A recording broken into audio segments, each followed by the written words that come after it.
evening, ladies and gentlemen. What you're about to see is a documentary called A Teacher's Milk of Love about the man of the hour. No, the man of the week. Actually, for those who have been planning, the man of the year. So, sit back and enjoy.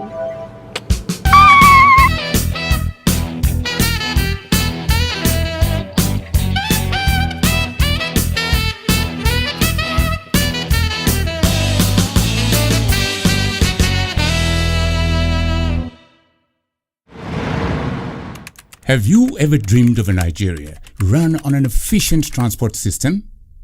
Have you ever craved for a Nigeria whose palm and rubber plantations are the most highly rated and best in the world?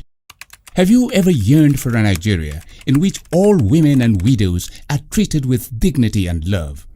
A world where the women feel safe and happy?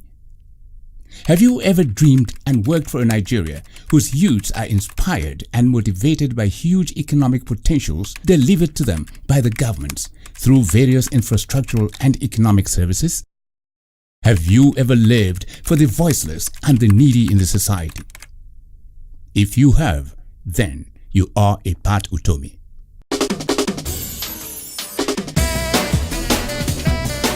These are his dreams, bringing the joy of achievement to the helpless and the needy. Even the society's high and mighty profit from his idea of the common good through his philosophy of I am because we are. To this end, we delve into the life of this icon, dissecting the events and experience that catalyze his persona into being a gift to humanity. Fondly called Pat UTOMI, Patrick Okedinachi UTOMI was born on Monday, February 6, 1956 to fair-skinned Golden UTOMI, a very amiable and versatile salesman whose footprints at British Petroleum BP were large, and his wife Agatha Baby Monche, the daughter of a World War II veteran Gabriel Monche and his wife Ajuka Okonkwo Monche. His father, Golden UTOMI, hailed from Ibusa, a commercially vibrant community now in the Delta State Capital Territory.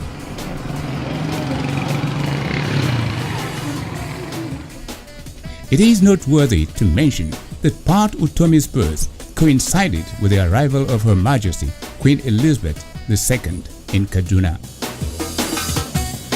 Golden and Agatha Baby lived together on Church Street in Jos. Both agreed that his mother spent some time, as the baby was coming due, with his father's sister Catherine Ebuchua and her husband Patrick, for whom the baby was named, in their Kaduna home. While staying with the Ebuchua in Kaduna, Baby had the historic privilege of catching a glimpse of the Queen. It was at this historic moment Baby Patrick resolved to join our world. The couple returned to Jos with their bundle of joy. Patrick soon had siblings: Catherine, Agnes, Anthony, Sylvester, Agatha, and Fidelia. As the first child, he was fearless, adventurous, intelligent and vocal like his dad. Still, like his dad, he was capable of little mischief, but he was fun to be with. My mom used to tell me that Pat used to watch over me, like his little pet. He didn't joke with me. He didn't want anybody to touch me. He would fight anybody who comes near me. That was how caring he was. Even as grown-ups, I still remember when I was going to study abroad, my mom told me the story, how he was sent to France to go and secure admission for me, And occasionally when I upset him, even as an adult now, he tells me how he caught pneumonia when he went to Europe, to secure admission for me. He still tells me till tomorrow whenever I annoy him. That was just how caring Pat was. He was a wonderful brother. Although he had the privilege of attending the best schools across the country, namely Our Lady of Fatima, Gusau, where his young mind was first nurtured intellectually by Dominican priests, Christ the King College, Onitsha, Loyola College, Ibadan, and thereafter University of Nigeria Nsukka, UNN, where he studied mass communication. At UNN, that political awareness became a passion, and the impetus to drive the course of positive change was discovered. Having successfully bagged in a degree in mass communication, Patrick UTOMI proceeded to Indiana University, Bloomington, USA. Soon, he enrolled for another master's in business administration, MBA, and combined that with public management and political science. He became the Secretary General of Nigerian students in Bloomington and led several delegations of Nigerian students. In September 1981, before the completion of his PhD, Pat UTOMI was selected to be in the U.S. Congress office in Washington to get first-hand experience of American system of politics so that he could serve as a reference point when he returned to Nigeria. Patrick UTOMI returned to Nigeria in 1982, hoping he could change the world. Looking back, really, we would never have said that Pat would be a professor of any sort. Amongst us, we never thought of him as going to be professor of any sort. He was bright, one of the bright boys in my class, and I could say not better than myself. But the point is that as self-effacing as he is, he's a very strategic person. He wanted to change the world. He wanted to contribute to national development. He got that opportunity at the age of 27 when he became a special assistant to the president on political affairs. Pat further immersed himself in freelance writing for Business Concord, The Vanguard, and The Guardian. He also formed a think tank association with a group of brilliant minds like Olisa, Femi Aribisala, Emeka Aniagolu, Henry Yaodiowei, Mohammed Garba, and others, all at the time working at the Nigerian Institute of International Affairs, NIIA. A fellow of the Institute of Management Consultants of Nigeria and founding member, senior faculty of the Lagos Business School, Pan Atlantic University, he was director of the Center for Applied Economics at the Lagos Business School. He has served as Chief Operating Officer for Volkswagen of Nigeria. He is the author of several management and public policy books. He was appointed professor at the Social and Political Economy Environment of Business. He was the pioneer entrepreneurship teacher at LBS and has been a scholar in residence at the Harvard Business School and the American University in Washington, D.C. Passing on knowledge, teaching people, is a vocation you either have or you don't have.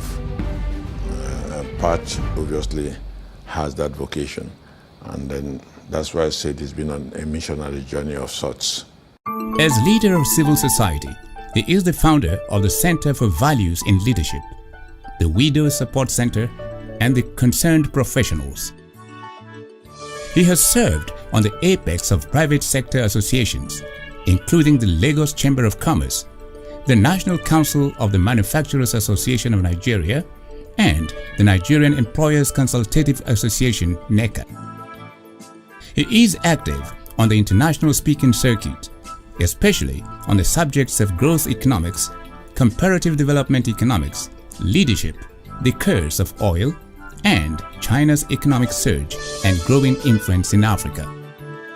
He believes in Nigeria, his belief in Nigeria has not waned, in spite of the surprises and the disappointments that the nation seems to have given us. I continue to admire him.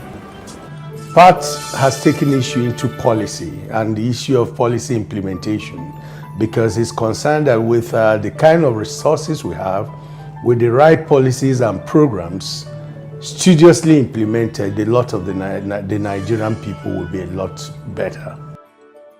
UTOMI was voted one of the top 10 Nigerian living legends in the Vanguard newspaper Silverbird television poll in 2009.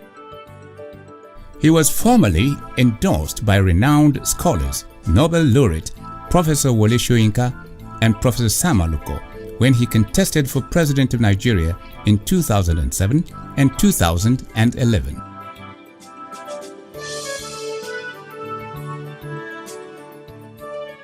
He is compassionate, showing love to the needy, irrespective of class, tribe, or religion, is his stock in trade. Yes, we were trained by Irish and I believe American Catholic priests, the Dominicans, and that was a massive foundation on reflection for where we are today in terms of spiritual direction, in terms of values, and our formation. I've not met many people like him, many Nigerians like him. He's very generous with his time, generous with what God has endowed him with, and with what he has worked hard for. You are always welcome. So Pat realizes the fact that he is nothing only by the grace of God. And so he is also only called here to serve the less privileged, see how he can help. The greatest investment that you can make is in another human being. All the investments that you can make in stock markets and all those can come crashing. But if you can change a life, you can change a country. Talk na do. Pat UTOMI is a fervent believer in backing talk with action. Whatever he criticized, he made some effort to do something about. Everybody doesn't have to be a priest, but in whatever you are doing, you have to do it as if you are doing it unto God. You have to do it cheerfully. You have to do it asking about touching the largest number of people. But every quality you've seen today in Pat, he got it from his father and his mother. And not only runs in Pat, he runs in every member of my family.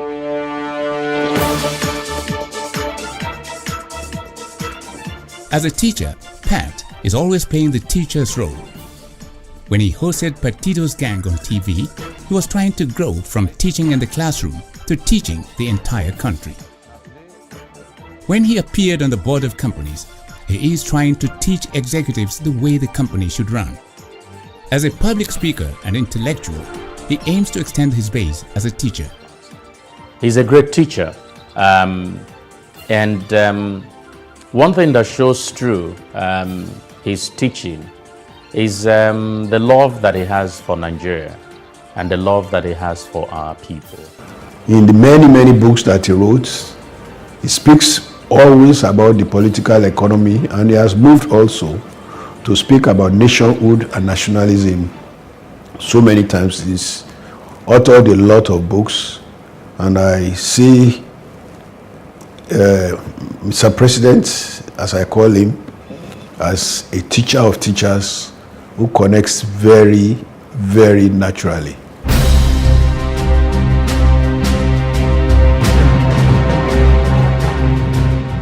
Married Saturday, September 17, 1985, to the delectable Ifoma, a dentist from the University of Lagos. One quality that endeared Pat UTOMI to all is how he manages to stay close to God and his family in spite of numerous commitments and services to humanity. The first thing that attracted me to him was his simplicity. He came in wearing bathroom slippers, and for me that was very unusual. In fact, I had never seen it in all the young men that used to come into our room. Yeah, we met them, stroke of luck. I said, Pa, let's go somewhere. And I was impressed by the lady I met the 2 days before, because her sense of repartee was, and that's my wife today, 30 years after. And then Pat said, listen, who is this person? I said, well, she's from Anambra. I said, oh, Anambra, but you're Anambra. I said, yeah, but I prefer the lady from Delta. I said, so I went for the lady from Delta and Pat went for the lady from Anambra. It's a swap, but it was done unconsciously, because at the end of the day, a woman will follow the man she loves. Over the years, he had exhibited certain qualities. He has certain values he believes in, and I believe we shared those base values of human respect and dignity. In the morning, you'll be surprised, you talk with him, he tells you he's out of Lagos. In the evening, he's back to Lagos.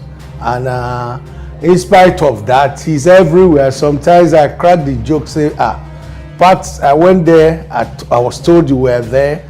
The other guy called me and said you were with him. Are you double? In a way, you begin to wonder whether he has multiple personalities in terms of being at the same, several places at the same time. I think over the years, we've come to understanding, and I know clearly my very role, and he knows his role. And my role essentially is to make sure that the home is stable. And I always advise young people that if you get into a marriage, you have to have your priorities right. You have to know what you're looking out for. And for me, the family is essentially the foundation for society. A devout Catholic who rarely misses daily morning mass. He also ensures that his family, including domestic staff, are not denied his love, care, and presence.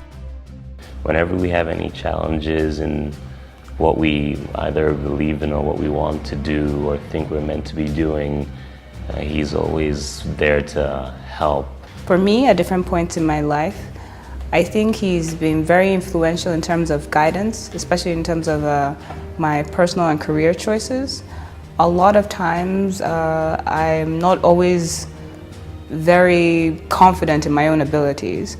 And so he definitely makes me understand that in all that I do, I definitely have to push myself out there, be more forward. And so it's definitely one thing that encouraged me to be more entrepreneurial in my life.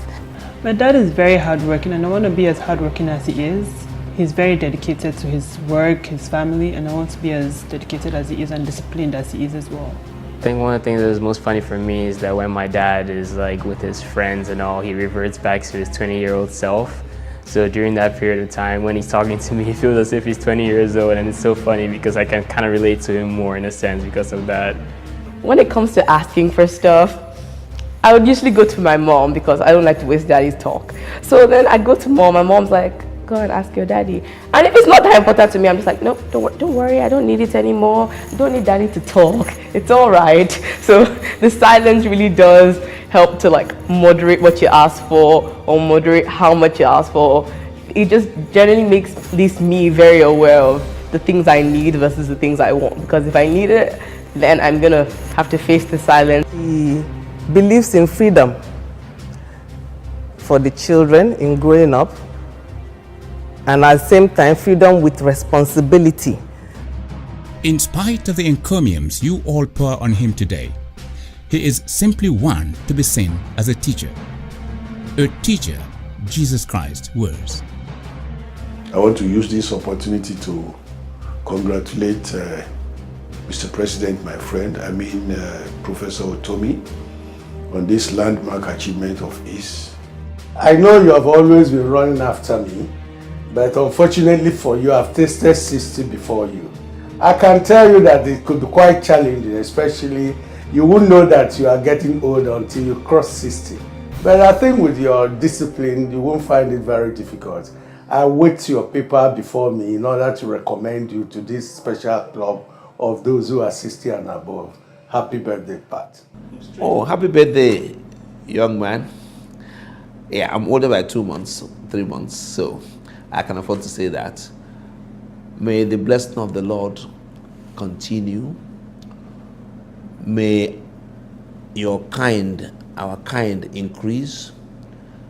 May we be able to improve Nigeria in word and in deed.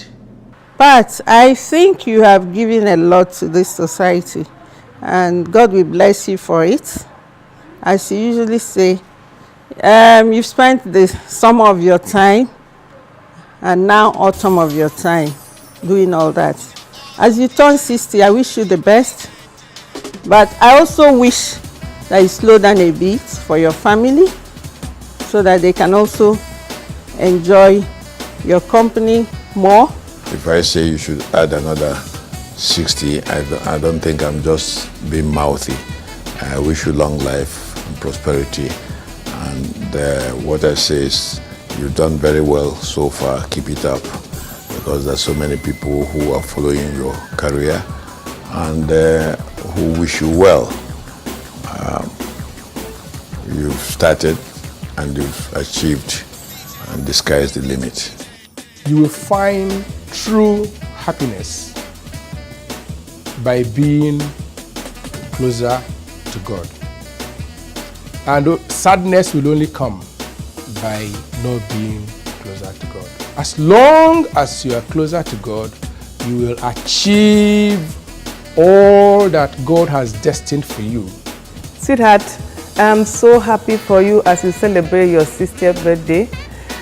And as you celebrate today, my very dear wishes for you is that you go on all out, and make a blast of the many more years that you have and achieve all your outstanding heart desires. Happy birthday, darling.